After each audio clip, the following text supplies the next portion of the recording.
next presentation will be by the Canadian Stuttering Association. So tell us, what's happening in Canada? Well, hello, everybody. My name is Eeva Stierwalt, and I'm the National Coordinator and Board Chair for the Canadian Stuttering Association. And I entitled this Adventures with the CSA because every day is an adventure with the Canadian Stuttering Association. Our mission as a national volunteer-driven not-for-profit organization is to promote awareness and understanding of stuttering and provide support and resources for people who stutter, their families and allies, with a view to helping persons who stutter live as effectively as possible with their stutter and to achieve their full personal and professional potential. And we do this every day because of our mission with the goal of supporting our stuttering community. Our membership is free. Go to stutter.ca. I put the address there in the chat, and sign up if you're interested in becoming a member. It's free, and you will get a copy of our monthly newsletter when you sign up. And we currently have around 700 active members right now. Across Canada and some globally. We depend also completely on donations and operate on what I call a shoestring, basically, budget, very teeny budget with minimal, basically at any given time. And we are passionate, compassionate, and mighty. In fact, we have a very hardworking board of directors, and all of us are volunteers. Most of us are people who stutter, and we have no paid staff. Each board director has a specific role, which makes them very busy. Our current board is made up of the following. I'm the national coordinator. We have a volunteer coordinator, Suel Ravjani, a webmaster, Lisa Wilder, and we actually have a volunteer who is our web developer who works with Lisa, a social media coordinator, Michelle Weinstein, family and youth programming coordinator, Alexandra D'Agostine, treasurer, Arun Khanna, secretary, Catherine Maroney. Some of you may know Catherine.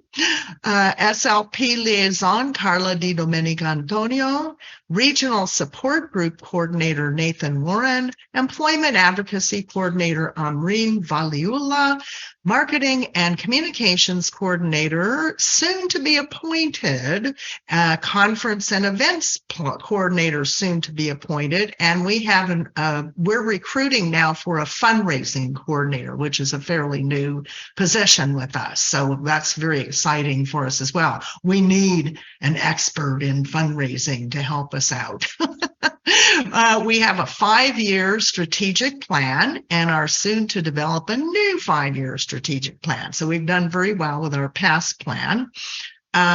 Our website, so one of our CSA adventures supporting people who stutter is our website. And just over a year ago, we launched a new site and are continuing to build important content for this site with plans to add an employment advocacy landing page, which will contain access to tools and resources for employers and human resource professionals. So our employment advocacy role on the board is probably our newest role on the board.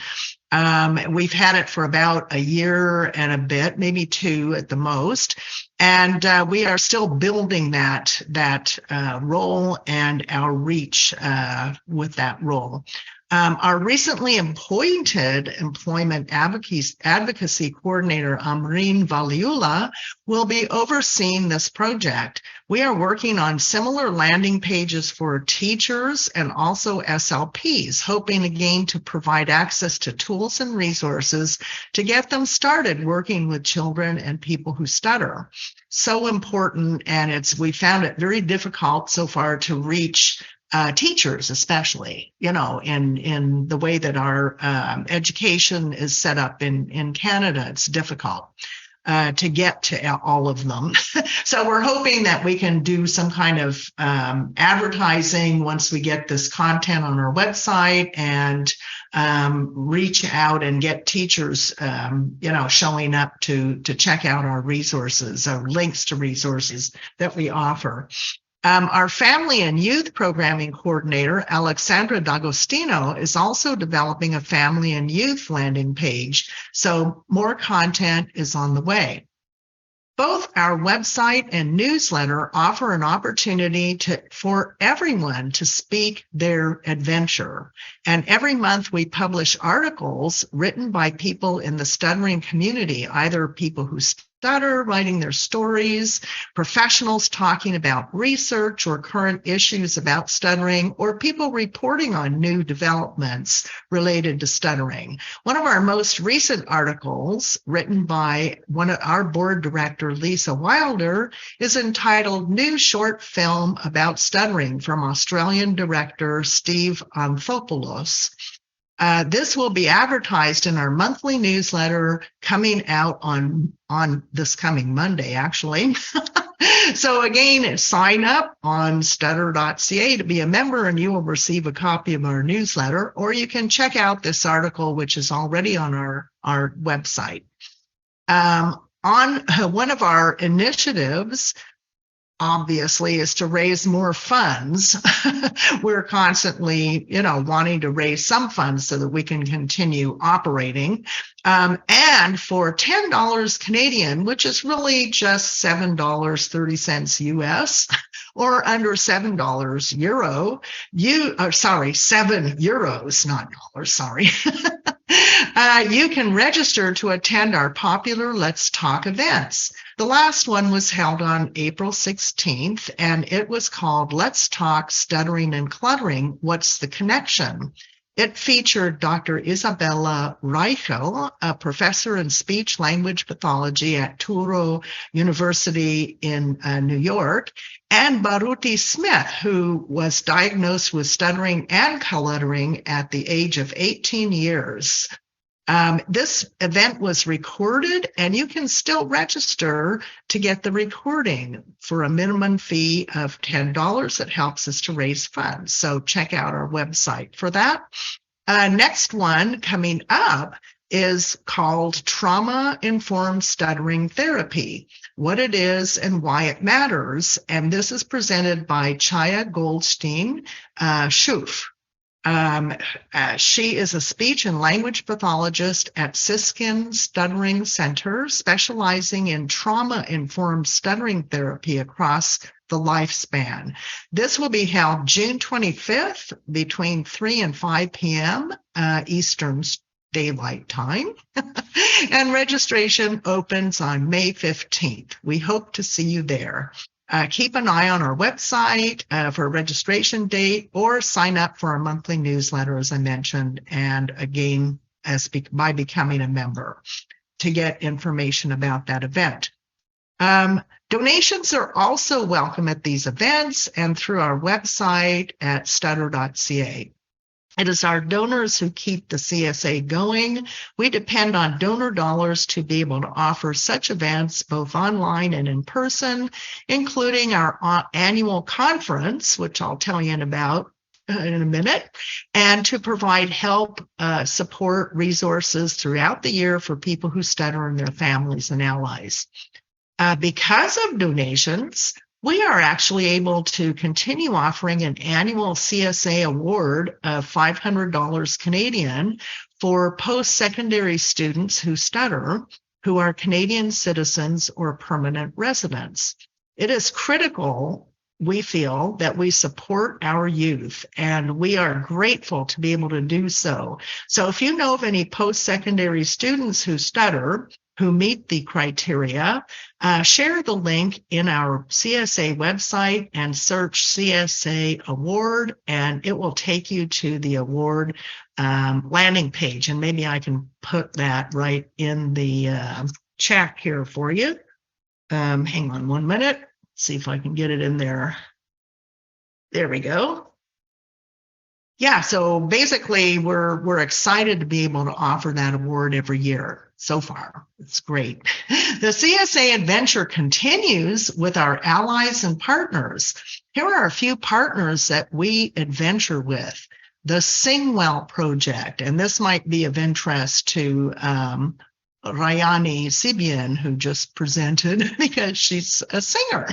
The Singwell Project is a research project run by the Metropolitan University of Toronto, formerly Ryerson University. They actually got a $6 million grant for this project, and it doesn't just involve people who stutter or the stuttering community. It involves people who have communication disorders in general.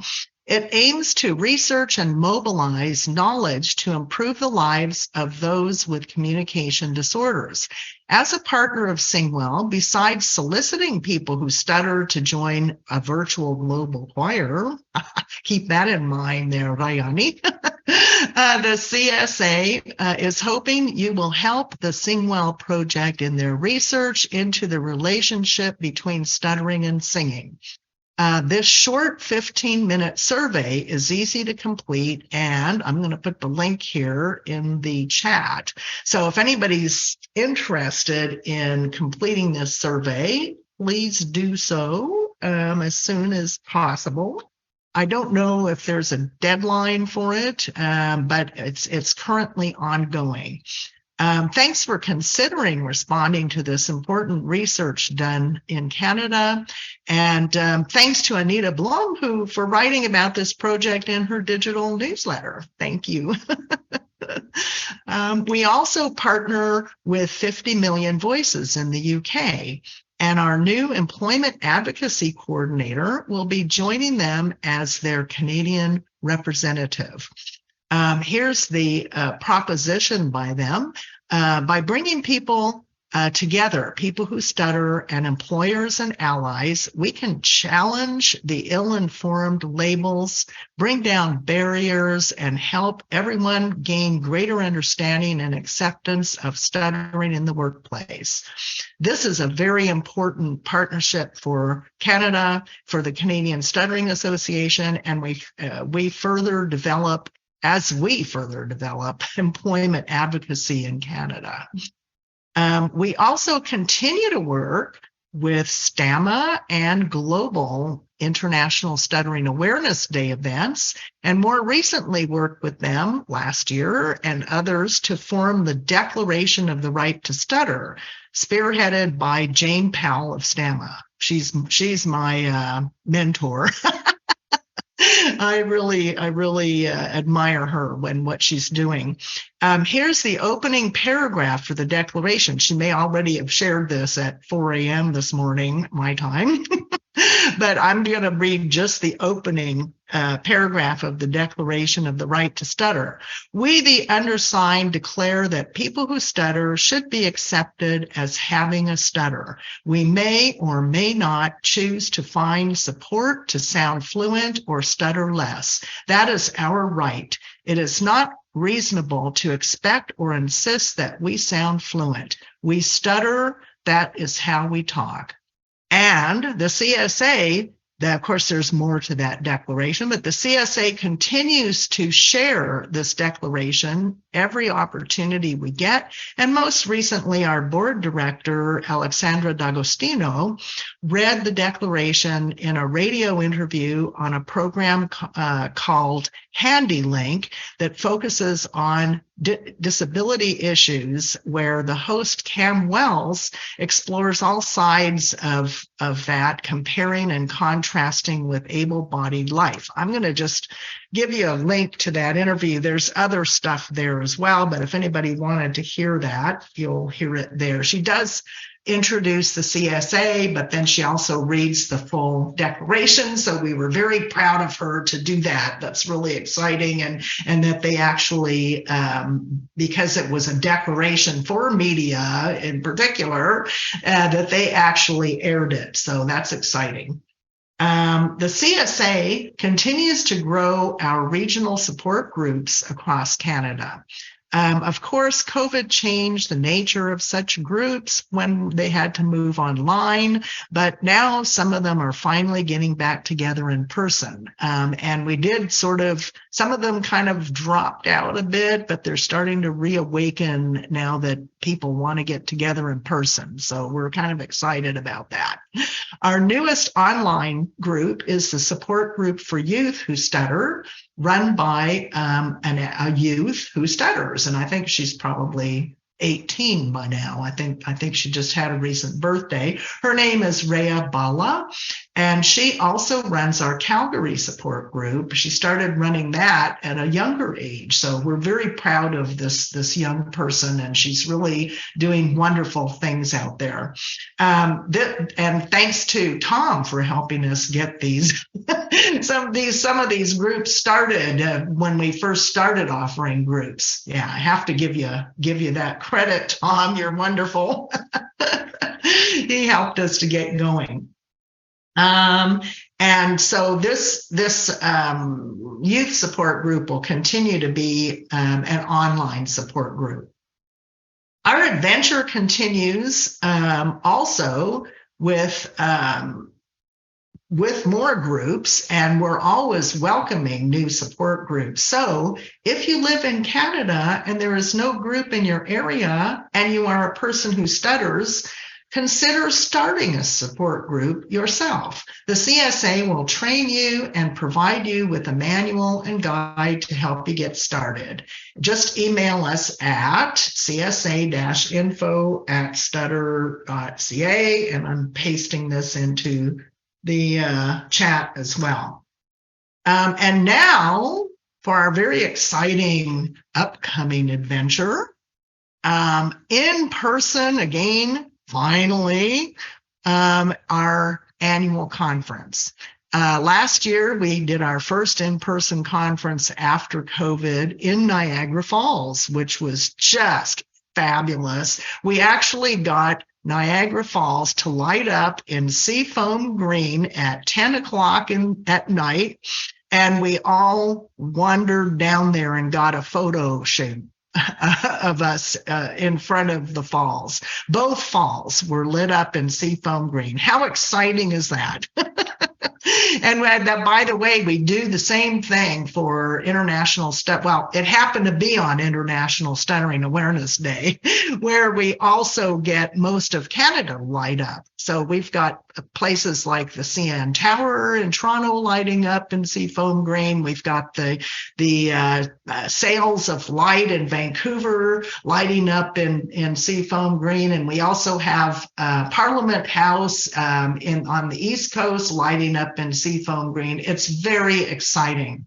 And this year, our conference will not be held on International Stuttering Awareness Day, but we're going to ask the Canadian Parliament if they would light up in seafoam green for us, because our conference, Our Voices, Our Stories, Speak Your Own Adventure at the CSA Conference 2023 is going to be held in Ottawa, Ontario, our nation's capital, at the beautiful and historic Lord Elgin Hotel.